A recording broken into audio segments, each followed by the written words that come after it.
Hello there, and welcome to the show. And today I'm going to be talking about WWE Wrestlepalooza 2025. This show took place on September 20th, 2025, going head-to-head with AEW All Out, taking place live from the Gainbridge Fieldhouse in Indianapolis, Indiana, with an attendance of over 15,000 people. Let's talk about the show. There was an opening video package because this is the first WWE PLE on ESPN. This video package hyped up ESPN, and then Triple H opened the show, addressing the live crowd, and Triple H stated that this was the final form of sports entertainment. Right then and there, Triple H, in my opinion, shot himself in the foot. Because when you make a statement like that, you better deliver the best show you have ever made. So right there, from that closing line, there is no way that this show could have lived up to what Triple H hoping this show would be. Triple H, just by the opening promo, shot himself in the foot and set this show up for disappointment. And the disappointment came pretty early with our opening match, John Cena versus Brock Lesnar. This match is a result of the closing angle of SummerSlam. We got no explanation as to why this match was taking place. Brock Lesnar didn't give any reason as to why he attacked John Cena, and the only thing that we've learned about Brock Lesnar since his return is that he presumably purchases jeans from the dollar store. Both guys had custom entrances, and just by the entrances, you knew that Cena was not winning this match. The most interesting and the best part of this match, in my opinion, was Lesnar's introduction. Paul Heyman came out and he introduced Brock Lesnar. That was awesome. Cena had his usual drawn-out introduction, and this match was pretty garbage. This was awful. This was not good. Lesnar started out with some generic striking offense. He hit a clothesline on John Cena. He hit a running power slam similar to Braun Strowman. He hit 2 German suplexes. Cena came back with 3 shoulder tackles and 3 AAs that got him a 2 count. Lesnar countered an AA into the F5 and then proceeded to hit 6 F5s to win this match. That was it. That was literally this match. This was pretty much a squash match. This was boring. This was awful. And this set a horrible tone for the show. After the match, Lesnar hit an F5 on the referee and then another F5 on Cena. And then they showed the crowd. People were disappointed. Some people were crying. And Cena walked out with his head down. This was awful. This was not a good match. This was complete and utter trash. This was awful. Lesnar's introduction was the best part of this match. I still have no idea who thought this was a good idea. There is no one that asked for Lesnar Cena one last time on Cena's retirement run. Whoever thought this was a good idea, leave creative immediately. Following this match, Cena went on Twitter and he requested a match with AJ Styles, which we're getting at Crown Jewel. That match being booked, to me, screams damage control. WWE realized how badly they messed up with this match and are giving us AJ Styles in an attempt to do some kind of damage control. A match with AJ Styles isn't going to magically erase the memory of this match. This was terrible, and the fact that we got this is a complete embarrassment. This was complete garbage. Following this match, we got the Usos versus Division. LA Knight was the special guest referee for this match, and he made this an unofficial no disqualification match. The story of this match was the tension between LA Knight and Jey Uso. I thought this was a fine tag team match. Nothing great, but not bad either. This was a fine match. In my opinion, this match would have been a lot better if it took place on Raw, maybe to main event an episode of Raw. The way this match played out didn't really feel like it should have happened on a major event. The Vision hit an electric chair bulldog for a 2 count. Jey Uso got the hot tag. Jey hit a crossbody on Braun Breaker for 2. The Usos hit super kicks on the Vision, 1D on Braun Breaker. Bronson Reed broke it up. Braun Breaker speared Jimmy Uso. Jey Uso speared Braun Breaker. Jey Uso hits the Uso splash that got them a 2 count. Jey hits a suicide dive on Bronson Reed and he started arguing with LA Knight. Jey Uso attacked Braun Breaker with a chair. He almost hit LA Knight. LA Knight then told told Braun Breaker to go ahead and spear Jey Uso. Jey Uso was bleeding, and then closing sequence. Braun Breaker spears both Usos through a table in the corner. Bronson Reed hits the tsunami on Jey Uso for the win, and as LA Knight is making the 3 count, the table falls on Jimmy Uso. I thought that was pretty funny. This was a fine match, but in my opinion, this would have been better if it took place to main event Raw. The ending with the table falling on Jimmy as LA Knight made the 3 count, that to me was the best part of this match. Stephanie Vaquer versus Io Sky for the Women's World Championship. Naomi had to vacate the championship, and we got this match to determine who the new champion would be. Before this match was even announced, you knew that Stephanie Vaquer was going to become the WWE Women's World Champion. Her winning the Battle Royal at Evolution basically meant that she was going to win the world title at Clash in Paris, and those plans were just delayed up until Wrestlepalooza. Vaquer hit a running leg drop for a 2 count. Io hit a springboard missile dropkick and a suicide dive. Vaquer hit a jumping knee on the apron and followed that up with a springboard crossbody to the outside. Io locked in the crossface. Vaquer hit a dragon screw. Io hit bullet train attack. Vaquer countered over the moonsault. Io hit a Spanish fly, but she was selling the knee. 2 count. Io hit 2 bullet train attacks and a running knee. Io missed over the moonsault. And closing sequence, Stephanie Vaquer hit the spiral tap for the win. This was a beautiful spiral tap. Legitimately the highlight of this match and arguably highlight of Wrestlepalooza. This was a phenomenal spiral tap. This was great. Stephanie hit spiral tap for the win and is the new Women's World Champion like everyone had more or less predicted. And this was the right outcome. Io Sky already had her World Championship reign, and now it's time for Stephanie Vaquer. Post-match, show of respect, and Stephanie is celebrating with her father who was in attendance for this show. From an in-ring perspective, this was the best match of the night, and right outcome in my opinion.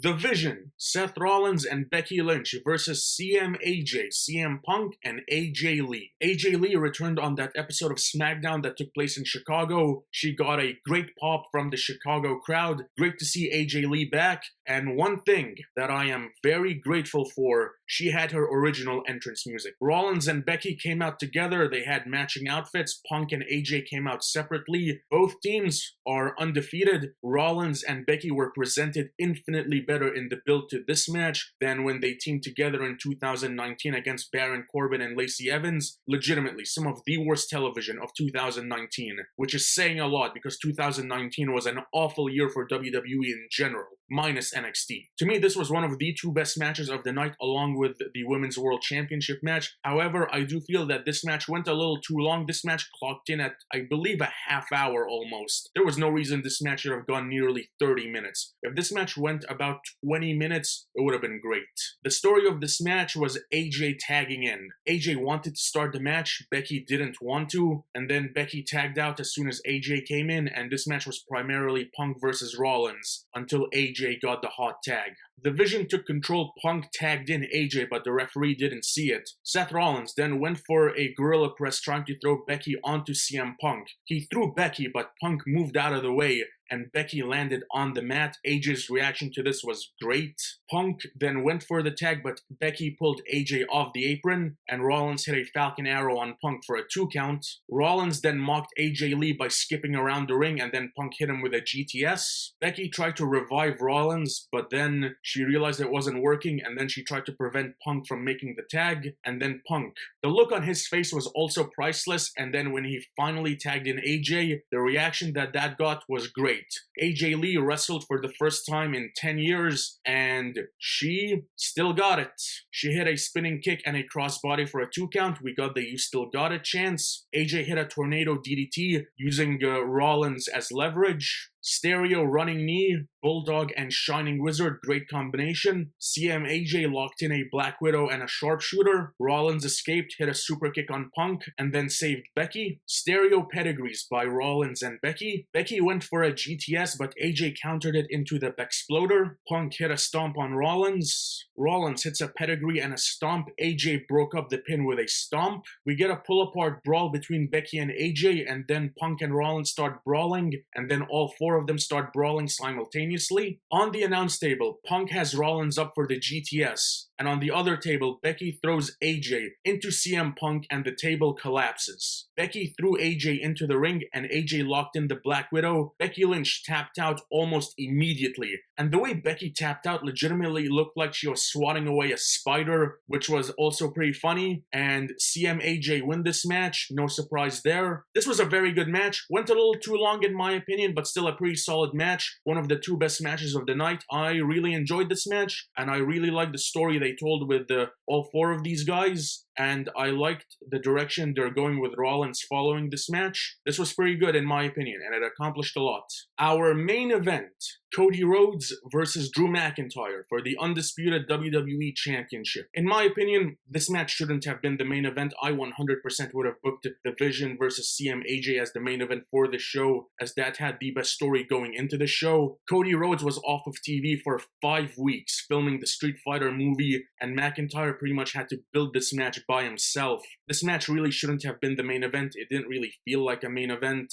And the way this match played out, I honestly think it would have been a lot better if it was the main event of an episode of SmackDown instead of Wrestlepalooza. The way this match played out really felt like a TV main event, not a PLE main event. Drew hit 2 belly-to-belly suplexes. Drew hit a reverse Alabama slam on the steps that got him a 2 count. Cody hit a superplex, power slam, disaster kick, and Cody cutter. Drew countered the crossroads with a knee to the head. That was a great counter. Drew hit white noise off the second rope that got him a 2 count. Claymore kick countered into a sloppy looking powerbomb for 2. Claymore countered again, this time into the figure 4. Drew then removed the turnbuckle, threw it onto the ramp. Drew threw Cody into the corner, avoiding the steal of the turnbuckle. He rolled up Cody, and this referee was busy getting the turnbuckle back, and the crowd was counting up to the count of 8. The referee starts counting, and it's a 2 count. Wade Barrett even called this out on commentary, furthering the storyline. But this referee was a complete idiot. A match is still going on. Why is going outside to get the turnbuckle padding back more important than officiating this match? Cody then hits crossroads for 2. Drew avoided a Cody cutter, hit a dive, and then a Claymore for a 2 count. On the outside now, they repeat the segment that wrote Cody off of TV for 5 weeks. Cody is getting up against the announce table, and McIntyre is gonna go for the Claymore kick, but the referee gets in McIntyre's way and tells him, hey, you can't do this, and this was ridiculous. This may not be a no DQ match. However, we've seen countless matches where the announce table was incorporated in regular matches, such as the match that took place immediately before this. McIntyre then shoves the referee out of the way, goes for the Claymore kick. Cody moves out of the way, and McIntyre is selling the foot at this point. The look on Drew McIntyre's face and Wade Barrett's commentary while this referee was in the way told the entire story. And back in the ring, Super Cody cutter and crossroads for the win. I was genuinely surprised that this was the end of the match. And then I thought there would be a big closing angle, but there was not. Cody Rhodes just celebrates and Wrestlepalooza goes off the air. This was a fine match for a SmackDown main event. But to close the show that you're dubbing as the final form of sports entertainment? No, just no. Also, side note for a second, the name Wrestlepalooza is awful. I get that this was an old ECW pay-per-view concept from the 90s, but it's still a stupid name. This was a fine match. However, this was very disappointing. And then, a report came out that Cody Rhodes and Drew McIntyre pitched an idea where Cody would lose the WWE Championship to Drew McIntyre because of interference from Randy Orton, setting up a Drew McIntyre WWE Championship run and a Cody Rhodes-Randy Orton feud that WWE has been teasing for nearly 2 years now. This idea getting shot down by creative is an abomination. That idea by Cody and Drew McIntyre would have been 100% better than whatever we got at Wrestlepalooza and the way storylines have been playing out on SmackDown. I don't know why this idea was shot down, but that was not the right call. Cody, I knew he wasn't gonna lose this match, because following this he had Crown Jewel, plus this was his first defense since winning the championship at SummerSlam. However, Cody, his character, is starting to become a little stale. McIntyre deserves a world title reign in front of live fans. And I feel like this would have been a great moment to do it. However, WWE chose not to. And that was Wrestlepalooza. Overall, this was a very disappointing show. The way the show opened, ended, some of the stuff in the middle, this was very disappointing. This felt like a glorified episode of Monday Night Raw, not a premium live event that was dubbed as the final form of sports entertainment. WWE shot for the sky and they came crashing down. The Women's World Championship match and the mixed tag team match. These two were good, but the rest of the show was lacking. This was a disappointing show overall. And that is all for today. Thank you so much for watching. Be sure to hit like and subscribe if you enjoyed this video. You can follow me on Instagram at Said_2000, and I will see you on the next video. Till then, take care.